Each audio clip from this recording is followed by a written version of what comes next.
시편은 우리는 시라고 생각을 합니다. 그런데 시편은 찬송가입니다.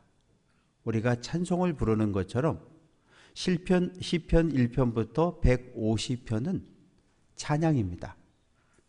그런데 우리에게 전해진 것은 가사는 그대로 전해졌는데 어떤 악기를 어떤 운율로 어떻게 연주하며 노래하라고 하는 그 곡조는 우리에게 전해지지를 못했어요. 예루살렘 성전에서 그리고 지방 성소에서 하나님을 예배할 때 불렀던 찬양, 찬송이 바로 시편입니다. 시편 30편은 다윗의 시, 다윗이 썼다는 이야기죠. 그리고 성전 낙성가, 성전을 건축하고 부르는 노래, 그러한 의미입니다. 그런데 우리가 알다시피 다윗은 성전을 건축하지 못했습니다. 바벨론의 포로로 끌려갔다가 귀환한 이스라엘 백성들, 스룹바벨을 중심으로 해서 성전을 건축하고 그때부터 시편 30편을 부르기 시작했어요. 그래서 성전 낙성가라고 하는 이렇게 제목이 붙어 있습니다. 시편 30편은 다윗의 고백이고 다윗의 간증입니다. 나이 70이 다 돼서 하나님 앞에 부름받기 전에 살아온 인생들을 쭉 뒤돌아보면서 썼던 시가 오늘 30편이에요. 내가 골리앗과 싸우러 나갈 때, 내가 양을 물고 가려는 곰과 싸우려고 할 때, 그때에 떨렸던 마음, 하나님께서 구원해 주신 구원에 대한 은혜를 기억하며 쓴 시가 시편 30편입니다. 내가 형통할 때에 말하기를 영원히 흔들리지 아니하리라. 형통할 때라고 하는 것은 건강할 때, 밤에 잠도 잘 잘 때, 밥도 잘 먹을 때, 자녀 손들이 모두가 건강하고 평안해서 아무런 걱정과 근심이 없을 때를 이야기합니다. 다윗은 많은 전쟁을 치렀어요.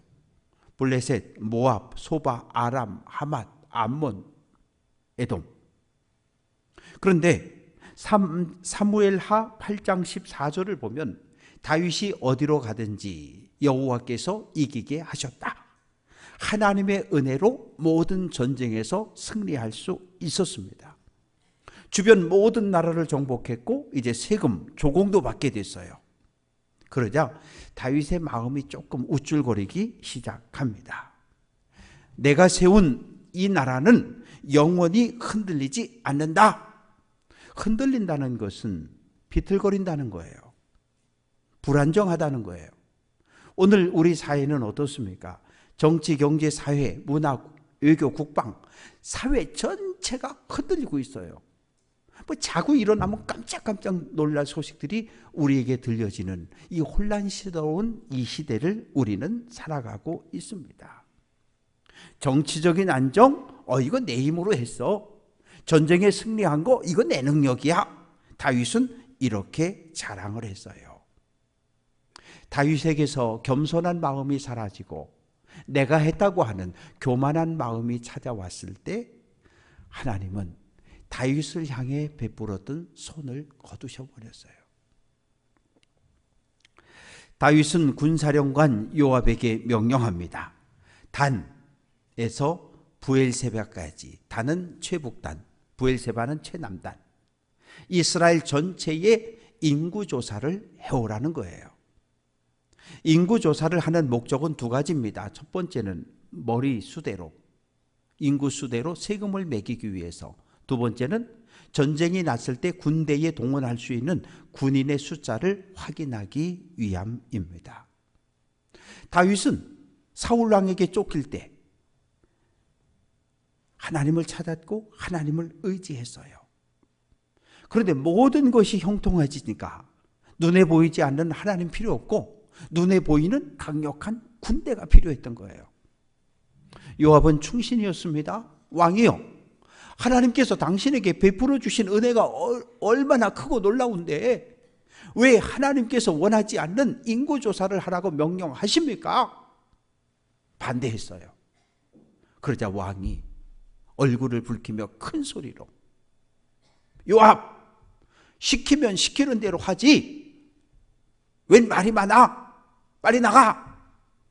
그래서 9개월 20일 동안 이스라엘 전체의 인구조사를 하고 와서 보고합니다. 왕이요, 북쪽 이스라엘 지역에 80만 명이 있고 남쪽 유다 지역에 50만 명, 그래서 전쟁이 나면 군대에 동원할 수 있는 인원이 130만 명입니다. 됐습니까? 그제서 다윗은 그 마음속에 내가 잘못했구나, 내가 잘못했구나, 자기 자신을 자책합니다. 그러면서 하나님께, 하나님, 제가 잘못했습니다, 용서해 주십시오 라고 부르짖습니다. 그런데 하나님께서 이미 화가 나셨어요. 그래서 전염병을 보내서 7만 명이 목숨을 잃어버렸어요. 다윗이 하나님께 부르짖습니다. 하나님, 내가 범죄했고 내가 죄를 지었습니다. 왜 죄 없는 백성을 치십니까? 차라리 하나님, 백성은 살려주시고 나와 내 집을 벌주라며 울부짖습니다. 다윗의 진실한 기도, 간절한 기도를 하나님이 들으시고 심판을 딱 멈추셨어요. 다윗은 내가 오늘 누리는 평안한 삶이 하나님의 은혜였음을 깨닫습니다. 7절, 여호와여 주의 은혜로 나를 시온산같이 굳게 세우셨나이다. 시온산에 예루살렘 성이 세워졌고 예루살렘 성전이 건축이 되어졌습니다. 원래는 여부수족들이 살고 있었어요. 그런데 다윗이 공격해서 정복하고 성벽을 쌓고 성을 넓힌 다음에 예루살렘으로 이름을 바꾸었고 수도를 헤브론에서 예루살렘으로 옮겨왔습니다. 하나님, 제가 교만했을 땐 내 힘, 내 능력으로 전쟁에 승리한 줄 알았는데 하나님 아니에요. 하나님, 이스라엘 나라를 시온산처럼 견고하게 세워주신 것, 이거 하나님의 은혜였습니다 라고 고백합니다. 다윗이 겸손함을 버리고 교만한 마음을 품었을 때 하나님께서 얼굴을 가려버리셨어요. 얼굴을 가렸다는 말은 숨겼다는 거예요. 하나님께서 선한 눈길로 이렇게 다윗을 바라보고 있다가 다윗이 교만한 마음을 드러내니까 하나님이 얼굴을 휙 하고 돌려버리셨다는 거예요. 어떤 일이 벌어졌을까요? 다윗에게 부어지던 하나님의 은혜가 멈췄고 다윗이 기도하지만 기도는 하나님께 올라가지를 못합니다. 기도했는데 응답을 받지 못하니까 마음에 근심이 찾아오고 근심이 몸과 마음을 짓누르니까 불면증에 시달리고 근심, 두려움, 단 하루도 평안한 날이 없어요. 하나님의 은혜가 떠나면 우리에게 찾아오는 건 걱정이고 근심이고 염려입니다. 시편 119편 71절은 고난당한 것이 내게 유익이라 이렇게 이야기해요. 아니 목사님, 고난당하는 게 어떻게 유익이 될 수 있어요? 고난당하는 건 힘들고 고통스럽고 괴로운 일이지요. 아니, 그렇지 않아요. 내가 죄를 지었어요. 그런데 아무 일도 일어나지 않아요. 내가 사기를 치고 도둑질을 하고 못된 짓을 많이 했어요. 그런데 내 삶이 여전히 평안해요. 그거 자랑할 일입니까? 아니요. 하나님의 은혜가 떠났다는 증거예요. 요한계시록 3장 19절은 내가 사랑하는 자를 책망하고 징계한다고 말했어요. 내가 죄를 지었으면 하나님 나를 때리셔야 해요. 하나님이 나를 치시는 것은 하나님이 나를 여전히 사랑한다는 증거예요. 죄를 지었는데, 악을 행했는데 아무 일도 일어나지 않는다? 이건 큰일 날 일입니다. 하나님께 버림받았다는 증거예요. 죄를 지어서 하나님의 심판받는 거 아닙니다. 죄를 짓고도 회개하지 않기 때문에 하나님의 심판을 받습니다. 다윗은 육체적인 질병, 정신적인 고통에 몸부림을 칩니다. 쫓겨 다녀보신 적이 있는지요? 다윗은 10년 동안 도망쳤어요.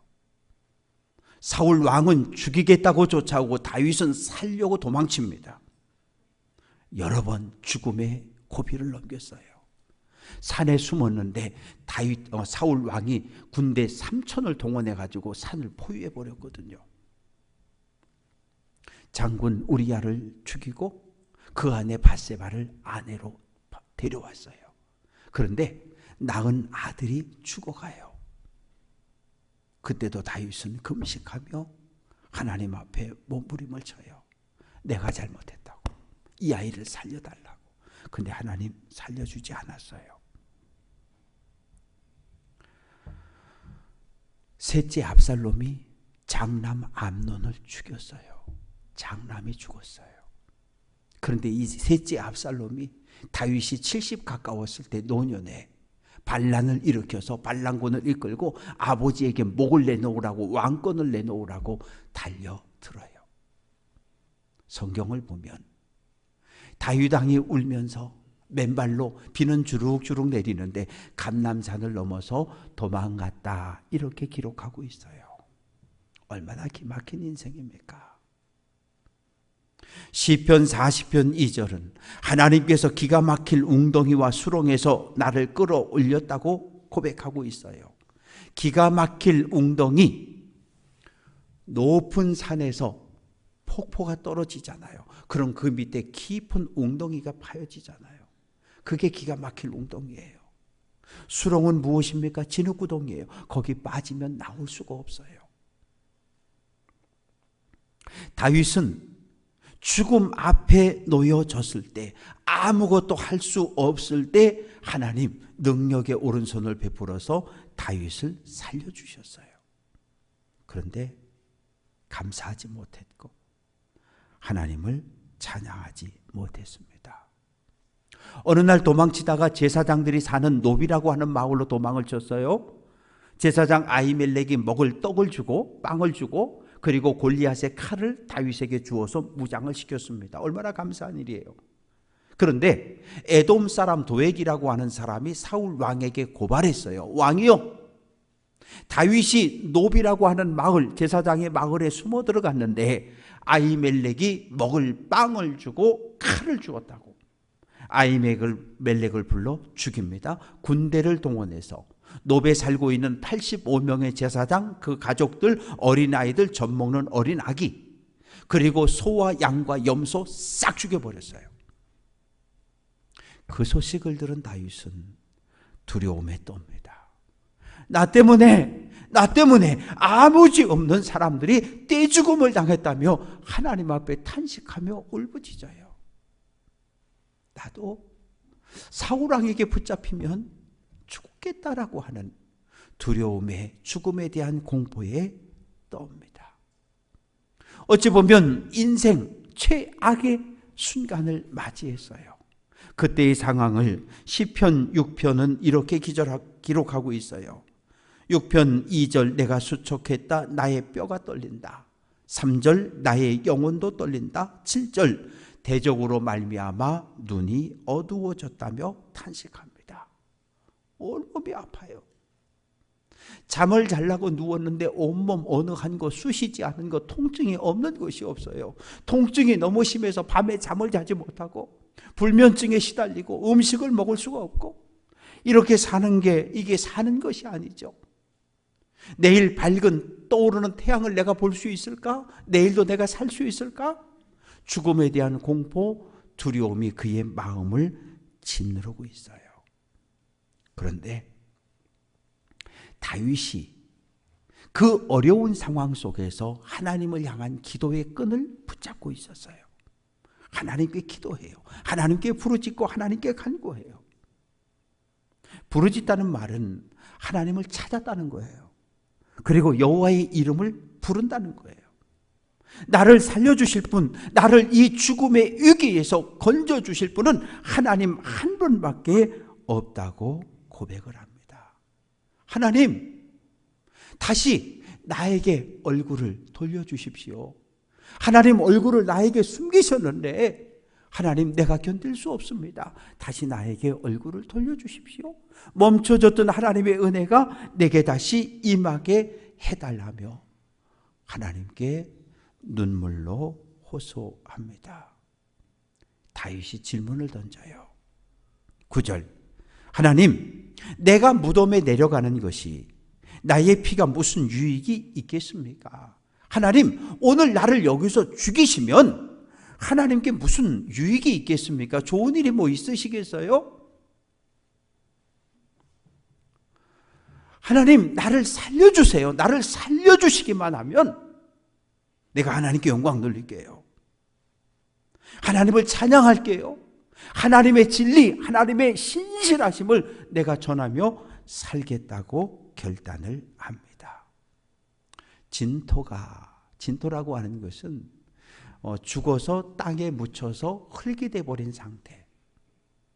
오늘 내가 죽어 땅에 묻혀 흙먼지가 되면 내가 어떻게 하나님의 영광을 찬양할 수 있겠습니까? 그러니 하나님, 나를 살려주세요. 나를 살려주기만 하면 내가 감사하고 감사한 마음을 찬양으로 외쳐드릴 거고, 하나님의 신실하심, 하나님의 진실하심을 내가 온 세상에 전하는 삶을 살겠다고 약속합니다. 10절, 여호와여 들으시고 내게 은혜를 베푸소서. 다윗은 봤어요. 뭐를? 하나님의 은혜가 떠난 사람을 봤어요. 사울 왕입니다. 사울이 겸손할 때 하나님께서 그를 택해서 이스라엘의 첫 번째 왕을 세워주셨어요. 그런데 왕이 되고 나서 교만해졌어요. 전쟁에 나가 승리하면 내 힘, 모든 영광을 사울에게 하나님께가 아니라 나에게 돌렸어요. 하나님께서 사무엘 선지자를 통해서 아말렉을 진멸 다 없애버리라 그랬어요. 그런데 불순종합니다.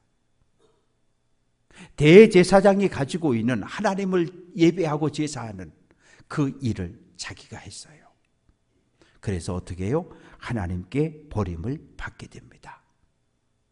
사울이 겸손할 때 여호와의 영이 임했고 여호와의 능력을 행하는 삶을 살았는데, 하나님께서 그를 버리셨을 때 사무엘상 16장 14절은 여호와의 영이 사울에게서 떠났다라고 말하고 있어요.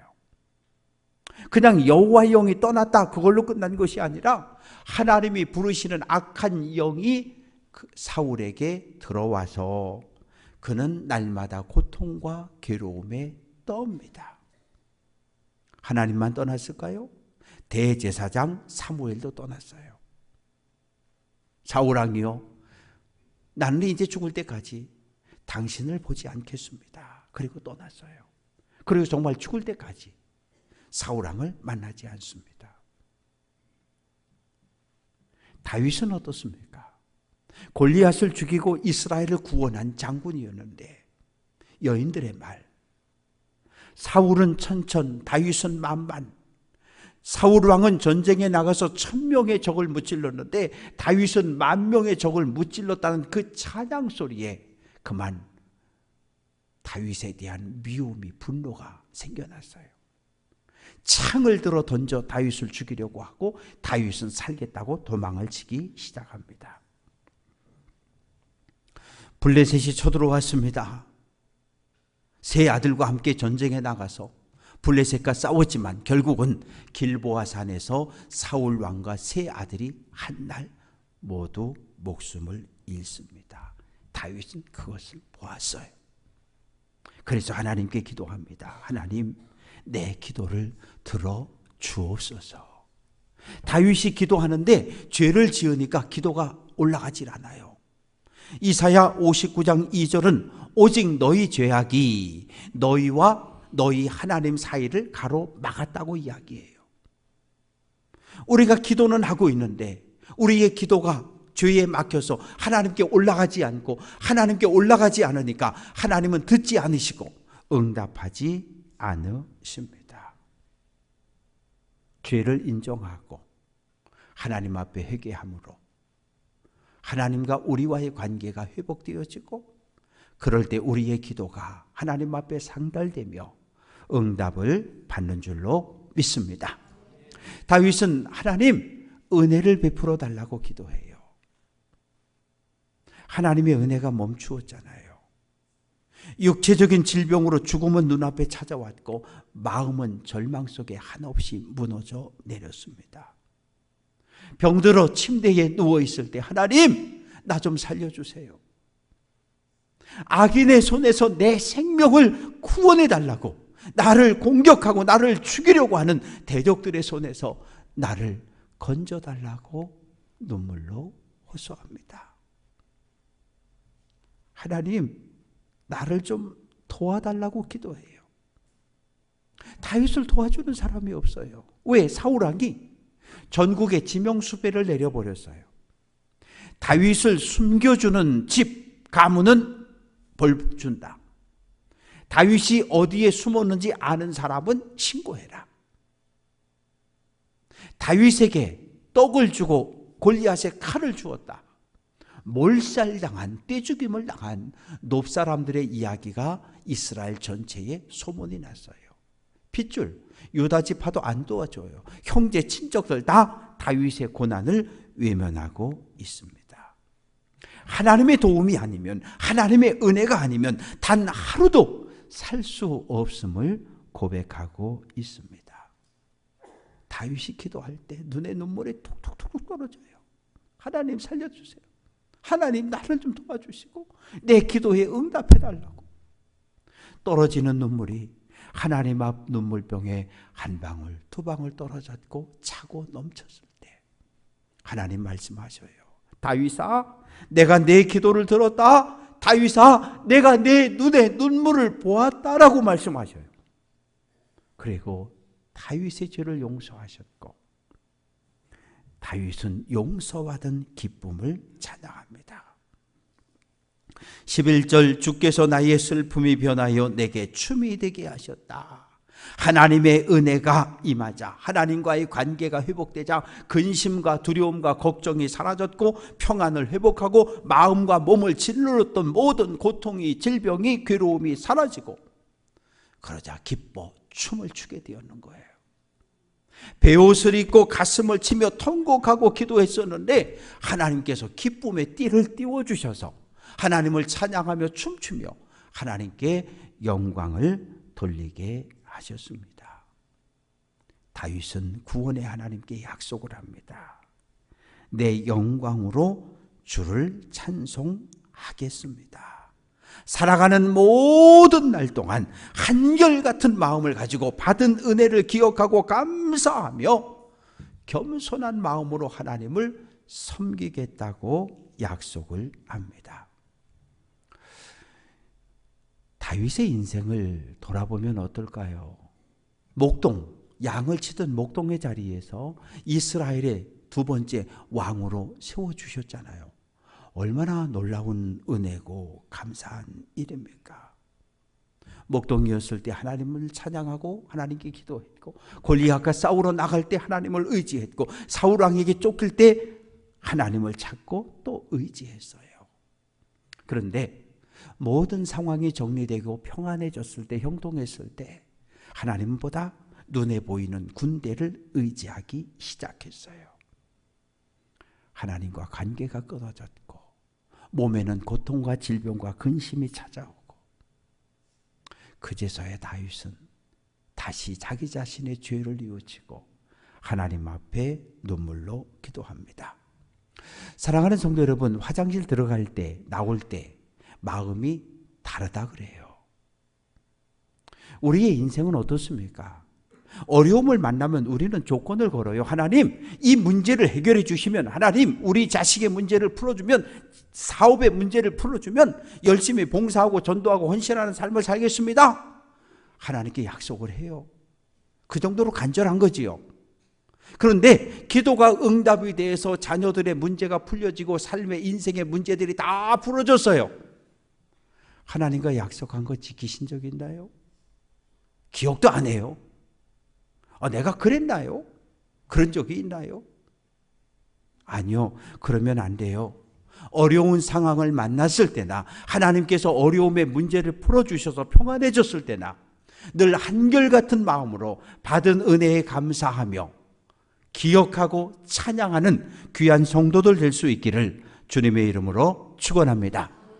뒤를 돌아다 보면 살아온 모든 날들이 하나님의 은혜였어요. 오늘도 하나님의 은혜로 살아요. 내일도 마찬가지지요. 지나온 모든 날 동안 베풀어 주신 하나님의 은혜를 마음판에 새기고, 그리고 늘 감사하고 찬양하며 하나님의 나라에 들어가는 그날까지 믿음의 길을 끝까지 달려낼 수 있는 귀한 성도들 될 수 있기를 주님의 이름으로 축원합니다.